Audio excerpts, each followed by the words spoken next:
Mathematical solutions इसी प्रकार के होते हैं। Yes, these were something. और लास्टली मैं थोड़ा सी अनसर्टेनिटी प्रिंसिपल और अनसर्टेनिटी का मतलब क्या होता है थोड़ा सी उसको कैप्चर करना चाहूँगा, because this seems like the right movement. ये जो मैंने पेज लिखा है ये मैंने लास्ट में वीडियो रिकॉर्ड करने से जस्ट पहले लिखा है, तो इसमें बहुत सफाई भी नहीं होगी और शायद गलतियाँ भी हो सकती हैं, बट लेट मी प्रोसीड। हम कह रहे हैं हम कोई ऑपरेटर ए है और किसी स्टेट साई में हम जानना चाह रहे हैं जिस चीज़ को हम कहते हैं भाई ये डेल्टा ए, उसमें अनसर्टेनिटी इतनी है, डेल्टा ए अनसर्टेनिटी है। ए ऑपरेटर है, स्टेट साई है, हम कह रहे हैं ए में अनसर्टेनिटी डेल्टा है। इसका मतलब क्या होता है? तो पहली चीज़ आप ये ध्यान रखें, एक्सपेक्टेशन ऑफ ए का मतलब तो होता है एवरेज, उस स्टेट में एवरेज वैल्यू क्या है।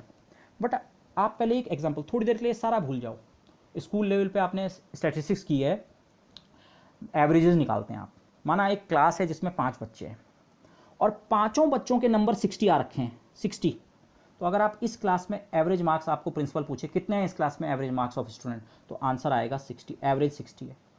ये वो ही हो गया प्योर स्टेट, सबके सब एक ही वैल्यू पे हैं। आप रैंडमली इस क्लास में से आंख बंद करके एक बच्चे को पिक करेंगे और उसके नंबर पूछेंगे तो वो 60 ही मिलेंगे। हर बच्चे का एक ही आंसर है, कितने मार्क्स हैं 60, कितने मार्क्स हैं 60। ये है pure sample, pure eigen state की तरह। ओके, अच्छा। अब एक सैंपल है मिक्स्ड, दूसरी क्लास है, वहाँ भी 5 बच्चे हैं, 3 बच्चों के मार्क्स माना 60 हैं और एक बच्चे के मार्क्स 50 हैं और एक बच्चे के मार्क्स हैं 70। एक बच्चा 10 नंबर कम वाला, एक बच्चा 10 नंबर ज़्यादा वाला। अब इस क्लास में अगर आप रैंडमली किसी बच्चे को पिक करें तो आंसर आपका क्या आ सकता है? ज़्यादातर तो आप सोचेंगे अच्छा ज़्यादातर बच्चे तो 60 वाले हैं, तो शायद मेरी पकड़ में 60 वाला ही बच्चा आएगा। पर कभी कभी ये वाला भी आ सकता है, कभी कभी ये वाला। ये प्रोबेबिलिटी का यही मीनिंग है। आप ये नहीं बोल सकते कि अगर आंख बंद करके मैं एक बच्चा पिक कर रहा हूँ तो वो 60 नंबर वाला ही होगा। हाँ, ज़्यादा चांस 60 वाले का है, पर इनका भी कभी कभी ये भी टकराएंगे आपसे। लेकिन इस डेटा के लिए भी अगर आप एवरेज मार्क्स कैलकुलेट करें तो एवरेज इस डेटा का भी 60 है, क्योंकि 3 डेटा तो 60 पे लाई कर रहे हैं और एक डेटा 60 से 10 ऊपर है, एक 60 से 10 नीचे। एक तीसरा डेटा लेते हैं, एक तीसरी क्लास है, वहाँ क्या है, 5 बच्चे हैं अगेन और बच्चों के मार्क्स ऐसे हैं, हर बच्चे के मार्क्स अलग अलग हैं, एक के 40 हैं, एक के 50, एक के 60, एक के 70, एक के 80। ओके, ये मैंने यहाँ पे नंबर्स लिखने की कोशिश की थी, एक बच्चा है, यहाँ 1 3 1, यहाँ 5। ओके, मैंने हिस्टोग्राम से भी रफली ड्रॉ करने की कोशिश की थी। यहाँ सबके जो जिसे हम वो कहते हैं वेट कहते हैं, हर उस पर वेट बराबर है। यहाँ इसका और इसका वेट 1 के बराबर है, इसका वेट 3 के बराबर, और यहाँ 60 वाले डेटा का वेट 5 है। तो बट अगेन इस क्लास में अगर आप रैंडमली पिक करें एवरेज, तो इस क्लास के लिए भी आप निकालेंगे 60 बनेगा, 60 के अबाउट। बहुत इवनली मैंने डेटा स्प्रेड कर रखा है इसलिए 60 मिला एवरेज। लेकिन यहाँ अगर आप रैंडमली कोई बच्चा पिक करें तो ये वाला भी आ सकता है, ये वाला भी आ सकता है, ये वाला भी आ सकता है, ये वाला भी आ सकता है, ये वाला। तो आइडिया ये है, ये प्योर स्टेट है, इसमें डेटा में कोई डिस्ट्रीब्यूशन नहीं है। अगर आप विड्थ की तरह सोचें, यहाँ आप सारा एक लाइन पे कंसंट्रेटेड है, विड्थ, अनसर्टेनिटी कुछ नहीं है। जबकि इस डेटा में थोड़ा अनसर्टेनिटी है, बच्चों के मार्क्स में वेरिएशन है, पर ओवरऑल वेरिएशन अगर आप ग्राफिकली समझें इतनी लिमिट में है, 20 नंबर का है टोटल। और जबकि इस डेटा पे आप आ जाएं तो यहाँ तो नंबरों का अंतर इतना ज़्यादा है, 40 नंबर का अंतर हो सकता है। एवरेज सेम है, लेकिन यही चीज़ अनसर्टेनिटी है इन अ सर्टेन सेंस। लेकिन इसको मेज़र कैसे करेंगे? अब सवाल ये आता है, क्योंकि एवरेज से तो कहानी पता नहीं लग रही है। एवरेज तो इस डेटा का भी उतना ही है, एवरेज उस डेटा का इतना ही है, और एवरेज इस डेटा का भी इतना ही है।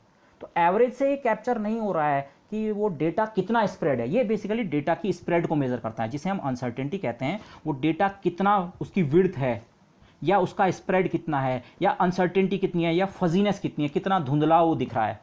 ये साफ़ है, और किसी की आंख थोड़ा ख़राब हो तो उसे चीज़ें धुंधली दिखने लगती हैं, और ख़राब हो तो और। तो कई शब्द आप अलग अलग इस्तेमाल करते हैं अलग अलग उसमें।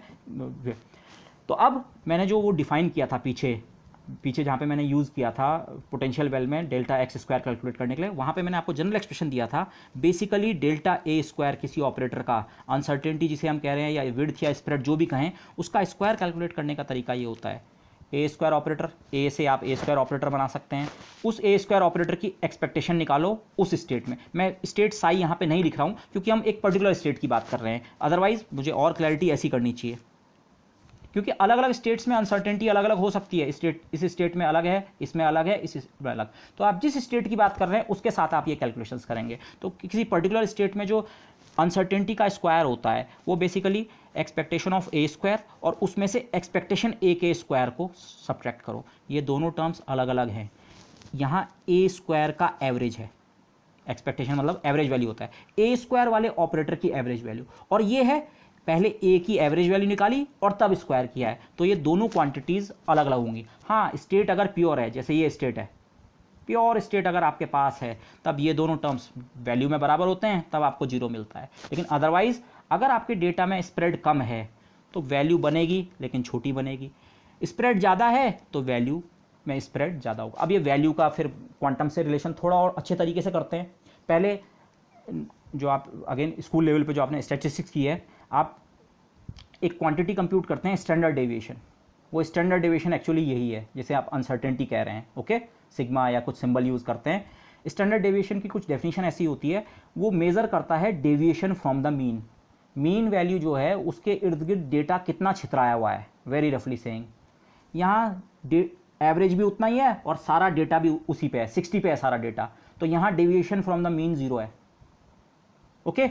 अब आप डेविएशन फ्रॉम द मीन अगर आप सीधे सीधे कंप्यूट करने की कोशिश करें, सीधे सीधे मेरा मतलब है इस एग्जांपल में देखो, मीन हमारा 60 है, 50 60 से कितने अंतर पे है, -10 के अंतर पे, 60 60 से कितने अंतर पे है, 0 पे, और 60 70 से कितने अंतर पे है, 10। ये डेविएशंस हैं, हमारा डेटा, हमारा एक्स कोई भी डेटा हो सकता है, वो एवरेज से कितना दूर है, डेविएशन फ्रॉम द मीन। तो आप बोलेंगे अच्छा एक डेटा का मैंने डेविएशन निकाल दिया, दूसरे का, वैसे यहाँ 3 डेटा है पर तीनों 0 हैं तो उनसे फर्क नहीं पड़ता है। तो मेरे डेविएशंस ये रहे, इस वाले एग्जाम्पल में डेविएशंस -10, 0 0 0 और 10। तो इनको अगर आप ऐड करो तो ये तो फिर 0 हो गए। और ऐसा ही आप इस केस में भी करें, इस वाले डेटा का डेविएशन -20, इसका -10, इसका खुद का 0, इसका +10, इसका +20, डेविएशन फ्रॉम द मीन। तो अगर आप डेविएशन फ्रॉम द मीन्स को ही सीधे ऐड करेंगे तो वो तो 0 बनेगा, okay. Deviation from the means को ऐड करके या उसका एवरेज लेके कोई फायदा नहीं होता, क्योंकि वो तो हमेशा 0 ही बनता है। इस चीज़ को मैंने ऐसे रिप्रेजेंट किया है, एक्स डेटा में से x बार एवरेज को घटाया और फिर उसका खुद इस पूरी क्वांटिटी का खुद एवरेज ले लिया, ये डेविएशंस हैं। और डेविएशंस का आप सीधे सीधे एवरेज ले लेंगे तो एवरेज कितना बनेगा, 0। इसकी मैं आपको एक दूसरी एनालॉजी दे सकता हूँ। अगर आप किसी सिस्टम के सेंटर ऑफ मास पे खड़े हैं, खड़े होने से मतलब उसको आपने अपना कोऑर्डिनेट सिस्टम का ओरिजिन बनाया है, और फिर आप सेंटर ऑफ मास के फॉर्मूले से सेंटर ऑफ मास के कोऑर्डिनेट्स कैलकुलेट करने की कोशिश करें, mxcm is equal to m1x1 plus m2x2 plus जो इस तरह का फॉर्मूला होता है, तो आपको सेंटर ऑफ मास का कोऑर्डिनेट 0 मिलेगा। वहाँ आप वही कर रहे हैं, ठीक है, मैं इस पर और ज़्यादा वो नहीं करूँगा, बट आपको इसे देख लेना चाहिए इस फॉर्म में। तो हो क्या रहा है, डेविएशन सीधे सीधे अगर आप उनको ऐड करके एवरेज लेंगे तो वो आपस में कैंसिल होते हैं, -10 के साथ +10 कैंसिल हो गया, यहाँ -20, ये किसी भी डेटा में आप ये करेंगे, ये चीज़ आपको हमेशा 0 देखने को मिलेगी, ओके। ऑपरेटर लेवल पे मैं शो करने की कोशिश करूंगा इसे, बट ये 0 मिलेगी। तो फिर हम डेविएशन वो स्प्रेड को कैसे कैलकुलेट करें, आप पहले इन क्वांटिटीज़ को स्क्वायर कर दो। डेविएशन चाहे माइनस है चाहे प्लस है, वो विड्थ में तो कंट्रीब्यूट कर ही रहा है, मीन के इर्द गिर्द वो विड्थ को बढ़ा रहा है, तो उसके माइनस प्लस इंपॉर्टेंट नहीं है, उसका मैग्नीट्यूड इंपॉर्टेंट है। तो उसके साइन को रूल आउट करने के लिए उसको स्क्वायर कर दो और तब उनको ऐड करो और तब एवरेज लो। तो अब ये एग्जांपल्स मेरे डिस्क्रीट डेटा में थे, इसका कंटिन्यूस वर्जन कुछ ऐसा होगा, प्योर स्टेट है लेकिन स्प्रेड है, लेकिन स्प्रेड कम है, ये इसे लगभग आप इसकी विड्थ समझ लीजिए। अब आप ये सवाल पूछ सकते हैं ये विड्थ यहाँ पे नापनी है कि यहाँ पे कि यहाँ पे, मैं उस कॉम्प्लिकेशन में नहीं जा रहा हूँ, पर फिर भी आपको कोई पीछे ये ज़्यादा विड्थ है कि इसकी ज़्यादा विड्थ है कि इसकी ज़्यादा विड्थ, तो कोई भी आंसर शायद ये देगा, इसकी विड्थ तो ऑलमोस्ट 0 है और ये थोड़ा है विड्थ और इसकी विड्थ तो बहुत ज़्यादा है। तो डेटा अगर स्प्रेड होगा तो फिर नापे कैसे, जो मैं आपको आर्गूमेंट दे रहा था, नहीं भाई अगर आप सीधे सीधे डेविएशन फ्रॉम मीन्स का एवरेज लेना चाहेंगे वो तो 0 बनेगा, तो फिर आपको कुछ इन्फॉर्मेशन नहीं मिली विड्थ के बारे में। तो तरीका क्या है, स्क्वायर बिफोर एडिंग, पहले स्क्वायर कर दो डेविएशंस को और फिर ऐड करो। तो अगर इस डेटा में आप इन डेविएशंस को स्क्वायर करके ऐड करें, 10 का स्क्वायर 100, 10 का स्क्वायर 100, डेविएशन का मेजर 200, उसके साथ कुछ और फैक्टर्स भी आएंगे पर मैं ऐसी रफली कैलकुलेट कर रहा हूँ। अगर ये कैलकुलेशन आप करें, डेविएशंस को सीधे ऐड ना करें, डेविएशन फ्रॉम मीन्स को सीधे ऐड ना करें, स्क्वायर करके ऐड करें, तो यहाँ 200 मिल रहा है। और इस वाले डेटा में कितना मिलेगा, 60 से 40 का अंतर -20, स्क्वायर करके बना 400, 60 से 50 का अंतर 10, स्क्वायर करके 100, और इधर वाले डेटा का भी ऐसी होगा। तो कुल मिला के जो आपको नंबर मिल रहा है वो 1000 मिल रहा है। तो देख रहे हैं आप, इस डेटा के लिए 0 मिलेगा वो नंबर, इस डेटा के लिए वो नंबर 200 मिलेगा, इस डेटा के लिए वो नंबर मिलेगा 1000। तो विड्थ को मेज़र करने का तरीका ये है। Deviation from mean, standard deviation को हम समझते हैं measure of deviation from mean, पर कैलकुलेट करने का तरीका ये है, सीधे सीधे मीन नहीं लेना है डेविएशंस का स्क्वायर करो और फिर वो ओके दिस।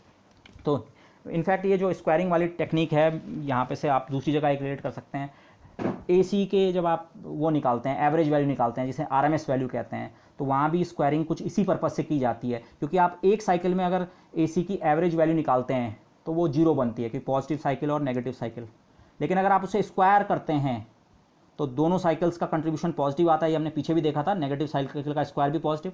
तो फिर आप स्क्वायर्ड क्वांटिटी का एवरेज निकालते हैं और बाद में उसका स्क्वायर रूट ले लेते हैं, रूट मीन स्क्वायर। तो वो भी आप यहाँ पे रिलेट कर सकते हैं, डायरेक्टली कनेक्शन नहीं है बट एज ए मैथमेटिकल वो कनेक्शन आप देख सकते हैं। तो अब हम चलते हैं ऑपरेटर फॉर्मुलिज्म में। अगर कोई ऑपरेटर ए है तो किसी स्टेट साई में मैं ऑपरेटर ए में से उसकी एक्सपेक्टेशन को घटाऊंगा। अब मैंने पहले कहा था ऑपरेटर्स में से ऑपरेटर ही घटेंगे, तो आपको ऑटोमेटिकली समझना है एक्सपेक्टेशन ए को मैंने आइडेंटिटी ऑपरेटर से मल्टीप्लाई कर रखा होगा। ऐसा करके जो ऑपरेटर बना, देखो यहाँ पूरा रोल केवल एक ऑपरेटर ए का और किसी स्टेट साई का है। हम किसी पर्टिकुलर स्टेट के लिए बात कर रहे हैं और एक ऑपरेटर ए से हमने स्टार्ट किया। ऑपरेटर ए था, ऑपरेटर ए की एक्सपेक्टेशन आप उस स्टेट में निकाल सकते हैं, तो ये वाला ऑपरेटर आप इजीली कंस्ट्रक्ट कर सकते हैं, ए में से एक्सपेक्टेशन ए इंटू आइडेंटिटी। इस ऑपरेटर का नाम मैं स्मॉल ए रख रहा हूँ, अलग अलग बुक्स में अलग अलग नाम होता है, पर मैं स्मॉल ए इसका नाम रख रहा हूँ। ओके, ये ऑपरेटर क्या है? ये ऑपरेटर आप देखें, ये इसको रिजेंबल करता है, एक्स माइनस एक्स बार को, उसका मीन नहीं लिया है अभी, एक्स माइनस एक्स बार को रिजेंबल करता है। एक्स हमारा अलग अलग डेटा, ए ऑपरेटर के मेजरमेंट के जो अलग अलग रिजल्ट आएंगे वो, और ए बार उनका एवरेज। ये तो ये डेविएशन का मेजर है। ये ऑपरेटर एक तरह से डेविएशन को नाप रहा है। ऑपरेटर सीधे वैल्यू नहीं देता है, ऑपरेटर को वेव फंक्शन पे अप्लाई करते हैं, but in a way of understanding deviation जो एक्स माइनस एक्स बार की हम बात कर रहे थे, वो एक्स माइनस एक्स बार इससे निकलेगा। इससे भी कैसे निकलेगा? अच्छा, फिर बात हमने यहाँ देखा, एक्स माइनस एक्स बार डेविएशंस को सीधे सीधे ऐड कर दें, उनका एवरेज लें। एवरेज लेने में मेन प्रोसेस ऐड करना होती है, बाद में तो आपने जितनों को ऐड किया उससे डिवाइड करते हैं, पर मेन पॉइंट है ऐड करना। अगर मैं डेविएशंस का सीधे सीधे ऐड करता हूँ तब तो जीरो आंसर बनता है, जीरो। तो अगर आप सीधे सीधे इस ऑपरेटर की एक्सपेक्टेशन ले लेंगे वो बनेगी zero. Let me try to show it you over here. मैंने ए ऑपरेटर से एक नया ऑपरेटर कंस्ट्रक्ट किया, ये ए ऑपरेटर में से उसकी एक्सपेक्टेशन घटाई। खुद इस ऑपरेटर की एक्सपेक्टेशन कितनी होगी उस स्टेट में? खुद इस ऑपरेटर की एक्सपेक्टेशन, इस पूरे एक्सप्रेशन की एक्सपेक्टेशन ले लो। ये पूरी चीज़ अपने आप में एक ऑपरेटर है, आप इससे कंफ्यूज ना करें, ये एक नंबर है, कंफ्यूजन हो रहा है, एन लिख दो। एन पहली जो हम एक्सपेक्टेशन ले चुके हैं, ये एक नंबर है, ऑपरेटर वहाँ केवल आइडेंटिटी है।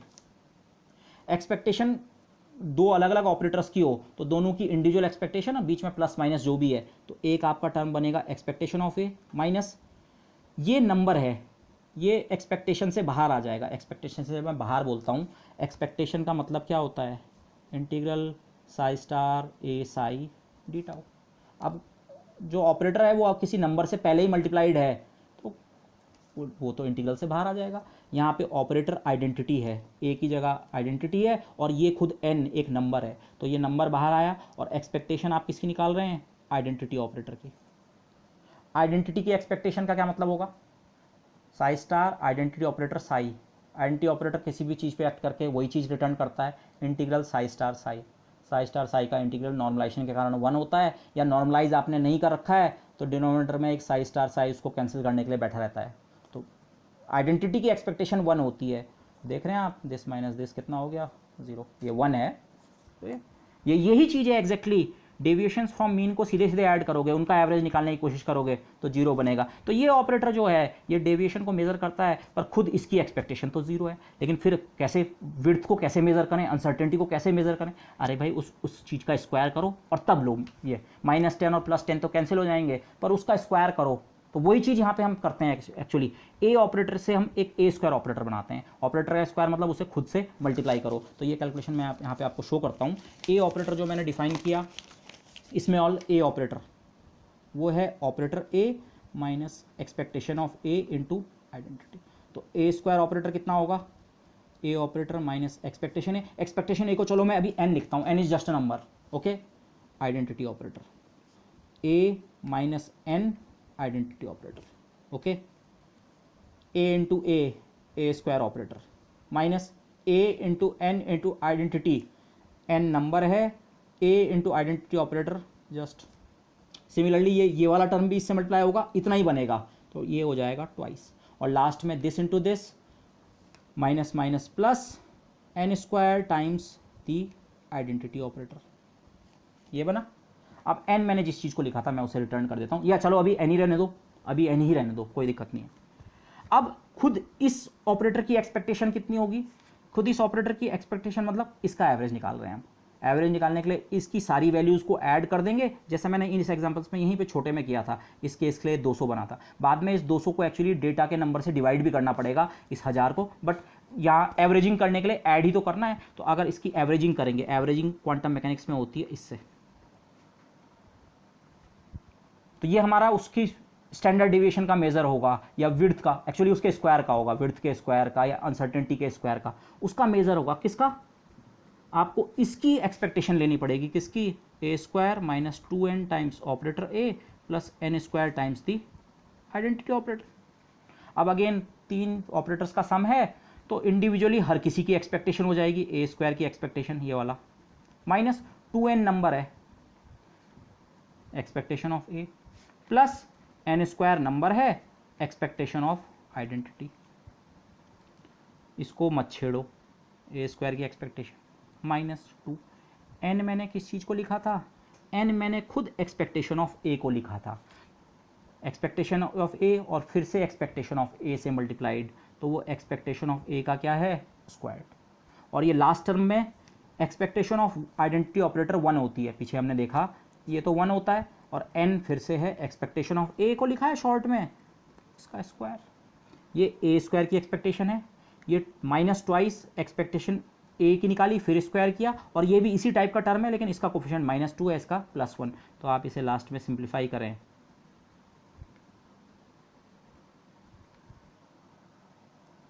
विड्थ मेजर करने का तरीका है उस ऑपरेटर के स्क्वायर की एक्सपेक्टेशन निकालो और फिर खुद उस ऑपरेटर की एक्सपेक्टेशन का स्क्वायर उसमें से सब्ट्रैक्ट कर दो, this is a measure of width. But यहाँ मैंने जो आर्ग्यूमेंट देने की कोशिश किया वो ये थी, आप जो नॉर्मल स्टैट जानते हैं वहाँ विड्थ, डेटा की विड्थ और वो आइडियाज़ जो होते हैं बेसिकली वही तो अनसर्टेनिटी है। अरे ये डेटा इतना स्प्रेड है यार, पता नहीं, यहाँ रैंडमली आप इस क्लास के बाहर खड़े हैं, इस क्लास, ये प्योर क्लास है, सब बच्चे 60 नंबर वाले हैं, अब पता नहीं उन्होंने नकल किया क्या की, पर सब 60 नंबर वाले हैं।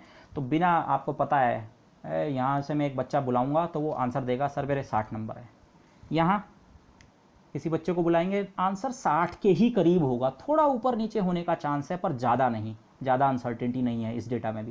लेकिन यहाँ तो बड़ा वेरिएंस है, बहुत ज़्यादा वो है, वेरिएंस शब्द अगेन दूसरी कुछ और चीज़ हो सकती है, बट डेविएशन बहुत ज़्यादा है फ्रॉम द मीन, तो ये विड्थ ज़्यादा है, अनसर्टेनिटी ज़्यादा है। तो क्वांटम मैकेनिक्स में अनसर्टेनिटी निकालने का तरीका यही है, okay. Del A square, uncertainty का जो स्क्वायर होता है that is defined something like this, और पीछे वाली कैलकुलेशन में मैं ये कर चुका हूँ, बट यहाँ पे मैंने जस्ट एक्सप्रेशंस लिखे हैं।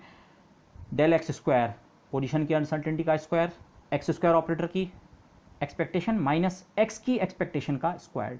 और अगर आप इसे इंटीग्रल फॉर्म में देखें, एक्स स्क्वायर की एक्सपेक्टेशन जब निकालेंगे तो साई स्टार और साई के बीच एक्स स्क्वायर रखेंगे, एक्स स्क्वायर की एक्सपेक्टेशन। और ये सेकंड टर्म कितना है, पहले एक्स की एक्सपेक्टेशन ले लो, केवल साई स्टार और साई के बीच केवल एक्स को रखना है। मैं यहाँ पे वो टर्म्स ओमिट कर रहा हूँ, इंटीग्रल वगैरह करना है वो अब तक आपको हो जाना चाहिए, हाँ वो इंटीग्रल तो हमें करने ही करने हैं। एक्स को साई स्टार साई के बीच सैंडविच किया और फिर जो मिला उसको स्क्वायर कर दिया, एवरेज का स्क्वायर किया है, और लास्ट में मैंने स्क्वायर रूट ले रखा है क्योंकि ये अनसर्टेनिटी का स्क्वायर है। तो ऐसे ही आप डेल्टा पी डिफाइन कर सकते हैं। तो ये चीज़ें हमने उस एग्जाम्पल में की थी, तो वो आप वहाँ तो मैंने इसका एस्टिमेट किया था डेल्टा एक्स का, लेकिन अब आप इसे एक्चुअली भी कैलकुलेट करके ट्राई कर सकते हैं क्या आंसर मिलेगा। बट यहाँ पे मेन ये जो लास्ट में मैंने डिस्कस किया, मेरा एम था थोड़ा आप अनसर्टेनिटी को समझ सकें। और ये लास्ट वाला पॉइंट मैं थोड़ा एमएससी के स्टूडेंट्स के लिए वो कर रहा हूँ, हमारे एमएससी के स्टूडेंट्स भी इन वीडियोज़ को देख रहे हैं। जस्ट जनरलाइज अनसर्टेनिटी प्रिंसिपल हम कहते हैं। पीछे मैंने बात की थी कि कभी भी दो ऑपरेटर्स अगर कम्यूट नहीं करते हैं, उनका कम्यूटेटर जीरो नहीं होता है, तो उनके बीच एक अनसर्टेनिटी रिलेशन होता ही होता है। तो माना दो ऑपरेटर्स हैं ए और बी, और उनका कम्यूटेटर जीरो ना होके मैं उसे आइटा सी फॉर्म में लिख रहा हूँ, ठीक है, जानबूझ के मैंने अपने ऑपरेटर में से एक आइटा कॉमन ले लिया, ओके। जैसे एक एग्जांपल आप ये देख सकते हैं, x कॉमा पी का कम्यूटेटर हमने इवेल्यूएट किया था, eta h cross times the identity operator बनता है, तो आइटा ये रहा, तो c की जगह मेरे पास एच क्रॉस टाइम्स 1 है। ओके, तो फिर जनरलाइज्ड अनसर्टेनिटी रिलेशन ये है, मैं विदाउट प्रूफ उसे यहाँ पे कोट कर रहा हूँ, del A square. Del A square हम समझ चुके हैं, ए की अनसर्टेनिटी का स्क्वायर जो हमने यहाँ अभी ऊपर डिफाइन किया। ऐसे ही बी जो ऑपरेटर है उसका भी उसी स्टेट में, ये सेम स्टेट के लिए है, एक ही स्टेट साई में ए की अनसर्टेनिटी का स्क्वायर और उसी स्टेट में बी की अनसर्टेनिटी का स्क्वायर, बी ऑपरेटर की अनसर्टेनिटी का स्क्वायर हमेशा ज़्यादा होगा इस क्वांटिटी से, राइट हैंड साइड की क्वांटिटी। राइट हैंड साइड की क्वांटिटी क्या है, सी की एक्सपेक्टेशन, सी क्या है, उन ए और बी का कम्यूटेटर, सी की एक्सपेक्टेशन का मॉड स्क्वायर्ड, मॉड वैसे इस केस में ज़रूरी नहीं था, हमने उसे क्योंकि हर्मिशन बना दिया है, पर लेट मी राइट इट, सी की जो एक्सपेक्टेशन है उसका मॉड का स्क्वायर करो, सिंपली आप सोच सकते हैं स्क्वायर करो और उसको 1/4 से डिवाइड कर दो।